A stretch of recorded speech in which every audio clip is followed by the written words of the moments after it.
My talk today is your name. When praying and meditating on what I wanted to share, it became very clear and important to me today that I share and testify about my recent experience with God. After all, we are here for a worship service. One of the roles of a sermon, in my opinion, is to share about personal experiences that we've had with God. Reverend Moon, in his life, said that the Sunday service will eventually just become testimonies where people share about their relationship and experiences with God. So today I just want to explore the importance in understanding and knowing God. Not just knowing God intellectually, but the importance of having an intimate and real relationship with God. After all, we're here for a worship service, so it's important to know who we are worshipping and who we are trying to develop a relationship with. Hands up if you know this game. Yeah, classic game of Guess Who. Does anyone want to explain how we play this game of Guess Who? Classic game. I think many of the younger children here probably don't play this anymore, but we certainly played this a lot when I was younger. Does anyone know the rules? What's the aim of the game? In a long time. Katrina? So you have to try and guess your opponent's person by saying characteristics and eliminating the people on the board so you have one there. Exactly, so it's a two-player game. Each person picks a face, so they have a character, and you can see what the other person's spread of people is, and then they can see your spread, and they have to try and eliminate and whittle down which character you have. So common questions might be, does your character have glasses? Is your character a male? Is your character a female? You can only ask yes and no questions. That slowly whittles down the possibilities of the person, the character you have, and you are the winner then if you can guess the character's name that the other person has. So it's important that you ask accurate questions and you ask questions that whittle down the possible descriptions of the other person, so you can find out then who is the character the other person has. And I really like this analogy when searching and exploring for God. As we search and explore who is God, it's important to explore his characteristics, what God is like, how God acts, how God thinks, how God feels, and how God is present. It's really difficult to have a deep, intimate relationship with someone if you don't know who they are. So building this common base, building this initial interaction is the start of developing this relationship. So I see a life of faith as very similar to this game. So we are here to worship and praise God through songs, prayers, fellowship. In fact, all parts of the order of service and the time dedicated this Sunday is wholly dedicated to God. The common misconception is that singing and prayer and the readings are preparations for the Sunday sermon. Actually, we should be preparing all week to come and meet God on this Sunday, and then the whole Sunday service, the whole order of service, is dedicated to God. It's dedicated to building this relationship with God. And there is an immediate problem though that needs answering. Who are we worshipping? Surely it is a waste of time if we are worshipping for the sake of worship and we don't know who we are building a relationship with. That is not to say that it's wrong if we are in the process of trying to understand who God is and trying to find God. But surely the end of this journey and the goal of a life of faith is to build this relationship with God. And it's quite common that when people are searching, when people are journeying, this in itself can almost become an end goal. My end goal is almost being this spiritual voyager, this spiritual journeyer. But a life of faith, a path of faith should have an end, should have an end point, a destination, which is discovering and building a relationship with God. When I was 20 years old, I was in this trap, if you like, or in this misunderstanding of being a voyager, and that was my purpose. I probably would have identified as being an agnostic, which is someone who uses the laws of logic, and which would state that it's probably more logical that there is a creator, but an agnostic would say you can't really know this creator and you can't really develop this relationship with the creator. And by defining what a creator is, you're almost excluding other aspects of God. However, I've changed my position on this. I think it's healthy, although, to hold a sense of skepticism and to have a sense of challenge intellectually and spiritually. But I think it's important that our journey has an ending, it has an end point that we are working towards. So journeying, voyaging, exploring and discovering are important aspects and qualities of a life of faith, but they are not the final goals, just merely a means to reach that final end point. So here are some examples of names given to God taken from the Old Testament. Let me just briefly pick 3 of them. Elohim in Hebrew means gods or godhood. My favourite on this list is Yahweh. It can be translated to I am, or he that is. If you go on to our www YouTube channel, there's an excellent talk given by Pastor Levi Doherty when he came to the West Country. He visited Stanton Fitzwarren, and he explained what Yahweh meant to him. And it's almost like an in-breath. Yahweh.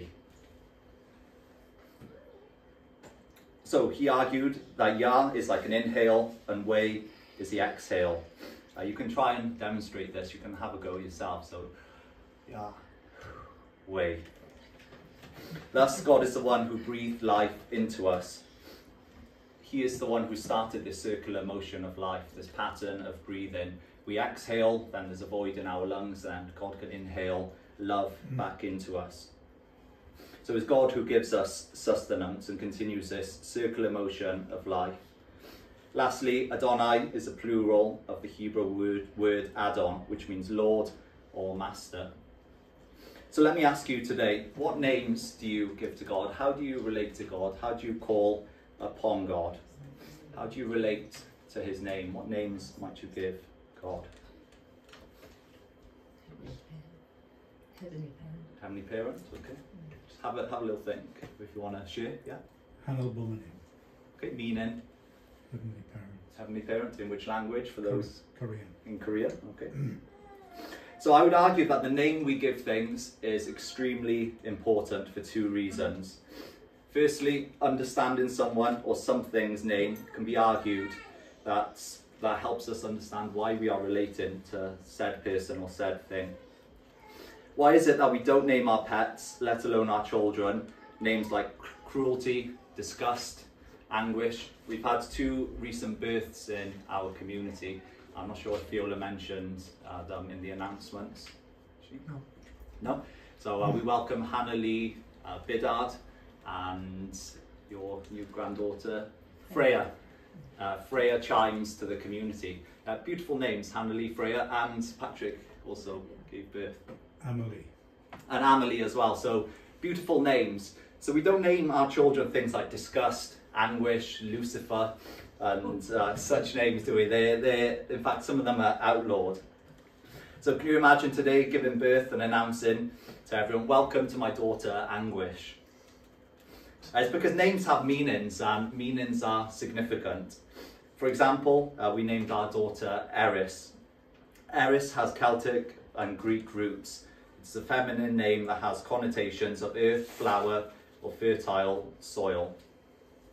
Those gamers among you, some of you have played Final Fantasy VII, will also note there's a female character in the game called Eris, but that was not the reason why we chose this name. So in understanding Eris's name, I'm beginning to understand the purpose or the role that she has had within our family and in our lineage. I can see clear ways in which Eris has been a conduit, a medium for us to try and resolve family conflicts, both on my side of the family and Kyan's side of the family.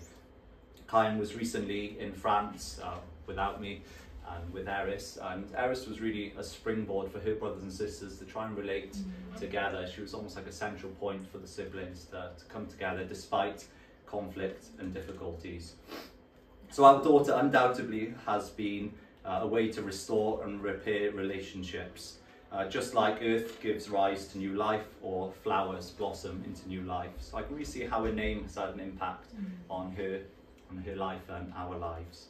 Does anyone else want to share what your name means? Yes? My name is Afra, means happiness. Okay, Afro means happiness. Super. Anyone else want to share?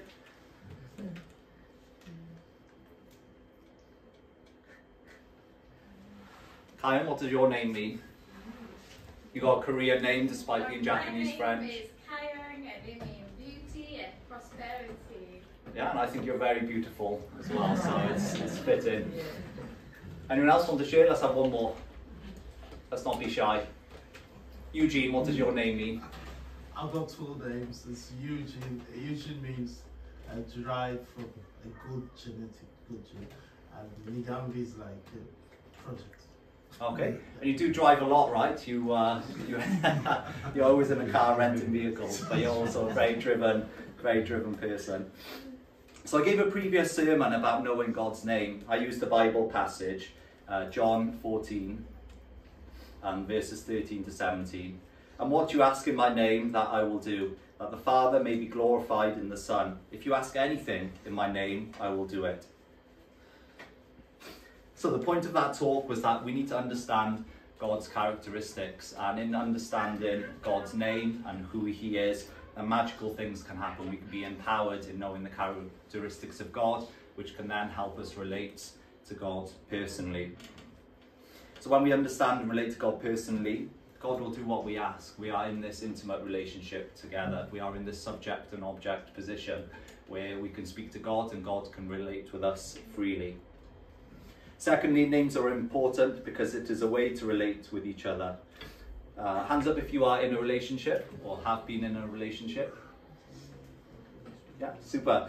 Okay, do any of you have cute and probably embarrassing pet names for each other? So little nicknames that you call each other. Before I ask you to share some of these pet names, it would be unfair of me to ask you to share embarrassing names without giving an example of my own.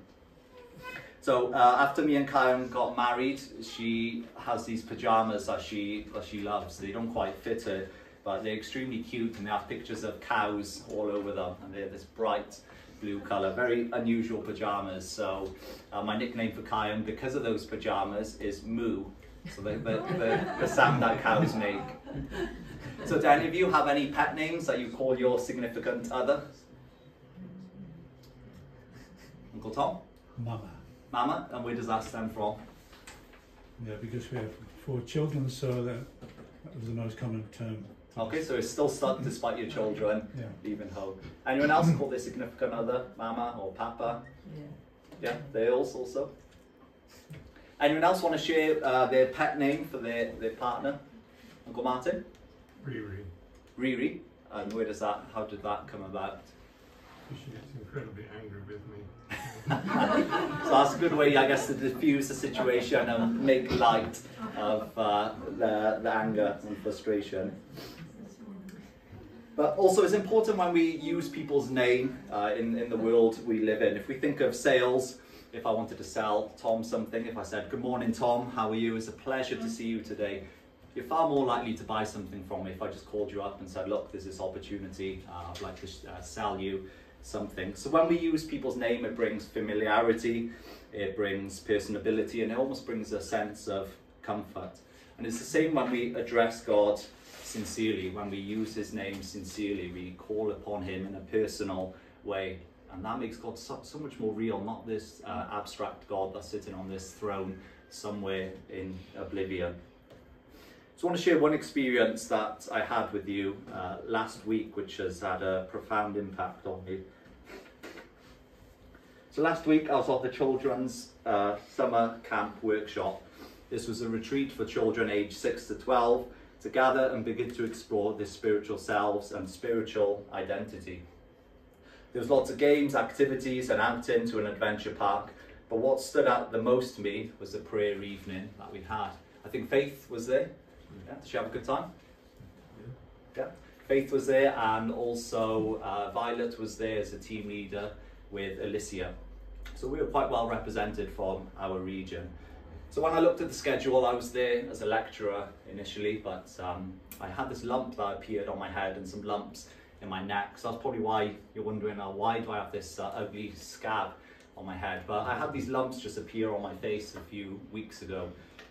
Turned out I had some bacterial infection, which was then spread to my glands, So the doctors gave me some really strong antibiotics.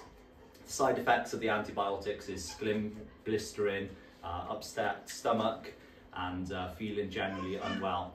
Also, the purpose of the antibiotics was to try and flush out this bacteria, which also then are these, it's like a cluster of boils. I know it sounds disgusting, but they blister and drain, so it's healing at the minute. So I was meant to be lecturing, but I was really unwell, couldn't keep any food down either way. So anyway, I tried my best to participate and be a workshop parent whilst I was there. Anyway, so on the schedule, on the one night, we had a prayer evening, which I was very sceptical and dubious about. You know, how can we get a group of 6 to 12-year-olds to sit down and pray together? I later found out that this prayer evening was not just a normal prayer evening, but a unison prayer, which is quite a difficult thing to participate in my opinion, even as an adult and as a pastor. So for those of you who are not sure what a unison prayer is, it's basically a group prayer where people pray out loud together. And you might have some prayer topics, some prayer points. And the idea is that you can generate more spiritual energy, you can generate some cohesion, praying out loud together. And that's your chance just to focus on you and God, despite there being many people praying together. Anyway, I was very skeptical of this, and the workshop staff asked me to give the opening message for the prayer evening, so some guidance to the children. Which is quite a difficult thing. How do you explain prayer to a 6-year-old, let alone a unison prayer? Any ideas? What would you say? What would be some of your top tips as veterans of living a spiritual life? What would be your top tips for a 6-year-old for prayer? It's like talking to your mum and dad. Oh, okay, lovely. Like talking to your mum and dad. Any other tips? Getting them involved in prayer, even at meal times and so on, it's a way of practicing. Okay, super. Auntie Patricia? Just to think about all the things to be grateful for. To be grateful? Yeah, that's great. So I told them it's basically a conversation with their parents. And I said to them, you have one mouth, 2 ears. So spend just as much time listening to what God wants to share with you. Don't spend the whole time just talking and talking. And my wife would tell me to take that own advice. I do far much talking and not enough listening, to be honest with you. But that was my top tip for the children. And then us adults, we had to pray whilst the children were praying. So I spent maybe the last 4 minutes, we were praying for 12 minutes actually, which is quite a long time. So I spent the last 4 minutes just listening to what God wanted to share with me, what God wanted to tell me. And I caught the tail end of this young boy's prayer. He was 7 years old, and his prayer was, you know, I want to pray for the health of my family, my brothers and sisters. I want to pray for this workshop, all the participants here. And then he finished his prayer by praying for world peace, that God can manifest himself in the world and in people's lives. And I was extremely moved by this, and I felt God speak to me. And God said, Elliot, what has happened to you? So I was feeling a bit sorry for myself, a bit run down, a bit caught up in the external things in life. My next job that I'll be going into in September, worrying about the larger aspects of the church and organisations, my mortgage payments going up exponentially next month as well. And I was caught up in all these external things. And I felt God saying, you know, what has happened to you? It was a very stern and loving voice. But listening to this young boy pray, I realised that I'd lost touch with the heart of a child, that childish, I mean this in the best way possible, his prayer was very childlike, obviously, as a young boy praying. But there was a sense of sweetness to it, a sense of immaturity, a sense of naivety, that everything will be okay because I am praying to God, I am speaking to my heavenly parents, I'm speaking to this God who loves me and has given birth to me.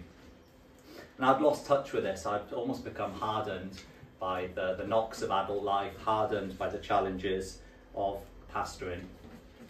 So this is a real reminder to me that we can relate to God in several ways, and he is ultimately our parent who loves me and will pick me up and cradle me. So my flow of love, compassion and sincerity had been blocked recently. and I'll be the first to admit that. My physical well-being and my spiritual and emotional well-being also was a knock-on effect of that, the decrease in, I guess, general well-being. You could say I was emotionally and spiritually constipated, struggling to relate to God with this hardened and burdened heart. So I realised I was so worried and caught up with, the adult things of life, such as church, career, etc., etc. But we describe God as a heavenly parent here in the Family Federation. So as a parent, we are his children. He must relate to us as God, as he sees the innocence and the pure potential in us. God was encouraging me to return to that and to put aside these matters that were on my heart. Yes, it's important to live a physical life, to do well physically and externally in this world, but that does not take precedence over our spiritual life and our spiritual relationship with God. The second point that I want to emphasize today is that God is unchanging. He is that unchanging rock that we must build our foundation upon. When reflecting on this workshop, I realized that this is the same God who pulled me out of my depressive state when I had COVID-19 and long COVID. During that time, I lost my identity. I could not work as a teacher, and I was stuck at home for 3 months. I couldn't play sports, I couldn't see my friends, and many of my normal male bodily functions simply would not work. Yet, despite this, it was God who reminded me who I was and of my true value. This is the same God that moved mountains at the start of creation in Genesis. This is the same God that saves. This is the same God that inspires. Call him Yahweh, call him Allah, call him Heavenly Parent, call him Cosmic Energy, but we are describing the same God. This is the same God that does not change, has not changed, and will not change. So we need to build our foundation on rock, and that rock is God. Matthew 7, 24 to 27 reminds us, "Everyone then who hears these words of mine and does them will be like a wise man who built his house on the rock. And the rain fell, and the floods came, and the winds blew and beat on that house. But it did not fall, because it had been founded on the rock. And everyone who hears these words of mine and does not do them will be like a foolish man who built his house on the sand. And the rain fell, and the floods came, and the winds blew and beat against that house. And it fell, and it was great, and great was that the fall of it." So God is ultimately the unchanging foundation that we need to build not only our lives upon, but our core identity on. It's almost too easy to build your foundations on changeable sand. The materialistic world sells us a lie to build our foundations on money, status, wealth, and other materialistic goods. But these are so easily washed away, blown away in times of difficulty. So build your foundation on God's solid ground. What I find incredible is that the divine principle teaches us that God's will is predestined. Let me repeat, God's will is predestined. His will is a world of true love, true life, and true lineage. In other words, a world of peace, a world where heaven is apparent on earth. Despite the difficulties and challenges we face, despite the challenges and flimsiness of our own human will, it is God's will that is unchanging. Despite our failures and despite us not fulfilling our responsibility, God's plan is unchanging. Despite the dead ends, and even when the path appears to have disappeared right in front of God, God's will is still unchanged. So even in this world we live in, where we see so much conflict, God's will is unchanged. I find it incredible that his will to see this world of peace and a world of love is predestined. It will happen as long as we can fulfill our responsibility, and that is what we need to build our foundation upon. So it's easy to talk about God's will and to build your foundation on God's identity when the conflict is far away from home. Russia, Ukraine, Israel, Palestine, just to name a few places. But how about when there is conflict on soil here in the UK? So we know recently there was an attack on 3 innocent girls at a concert in Southport. It It was revealed in the media that the attacker, a mere teenager, was born in Cardiff, the capital of Wales, which is where I am from. There are reports that his parents are migrants from Africa. This has caused racial hatred across the UK, from foreign nurses fearing their safety, entering NHS buildings and properties, to mass rioting and looting, even foreign businesses being defamated online. And there's a mass spread of hatred and gaslighting for foreigners here in the UK. And this is very close to home because I was born in Wales, my daughter was born in Wales, but according to the hatred, the narrative that's being spread, you know, we are not Welsh. Just as this young man was born in Cardiff, people are pointing to his parents' identity or, you know, his cultural origins, and they're saying, you know, he's not Welsh. How could a Welsh person commit such crimes? But we need to take ownership for this. We need to take ownership so we can restore this and say, yeah, something has gone wrong. We have failed somewhere in raising up this young man. But we need this embracing heart. We need to find this in the identity of God. We see there are frustrations within communities which has fueled anger and hatred. This has led to bloodshed and destruction on our own soil. As people of faith, as people who understand and know God's name, we not only have a responsibility, but a duty in this time to wear God's name proudly. It is our duty to promote goodness and all the virtues that embody and come along with knowing God's name. Promoting violence and negative peace, which is using non-peaceful methods to promote peace, is not the path that we should be taking. This is not the godly path. We live in an age where an eye for an eye does not simply suffice. We live in an age where our understanding teaches us that we are all brothers and sisters from the same source. There are so many reasons to separate between people: culture, race, ethnicity and religion, just to name a few. Yet this violence is ignoring the biggest common denominator between all of us. And that is, we stem from the same heavenly parent. We are born from the same one God. And that is the unchanging, rock-solid foundation that peace can be built upon and our spiritual lives can be built upon.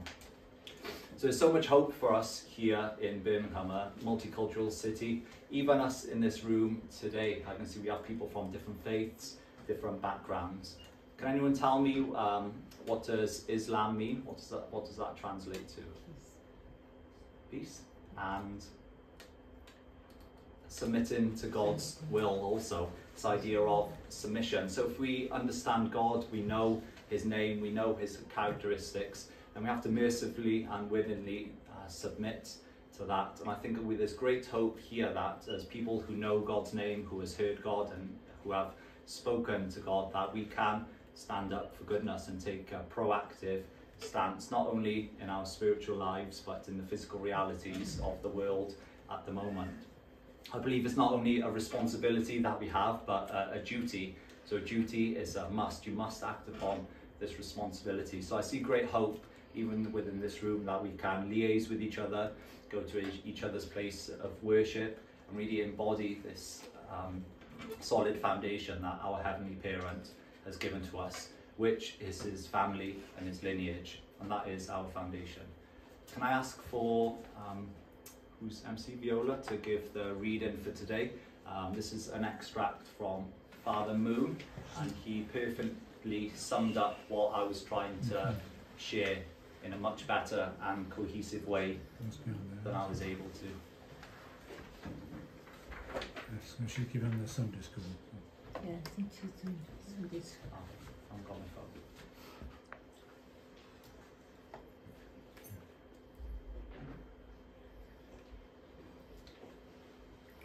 Can we have the reading, please, Vee?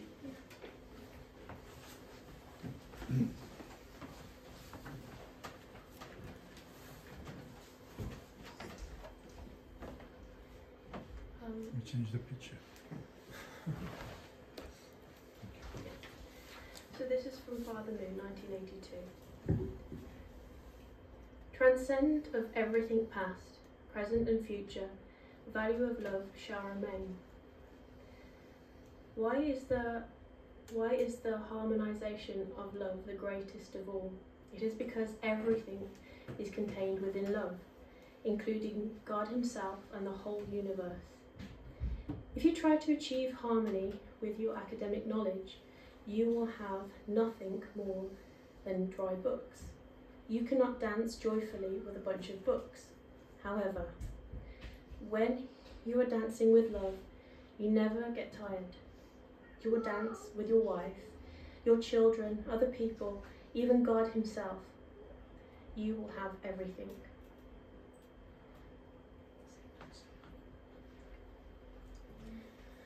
Okay, thank you very much, Elliot. We're very grateful that you did you did this sermon today. And yeah, we have a few things, but before that, let's get a song. Should we sing a song? Yes.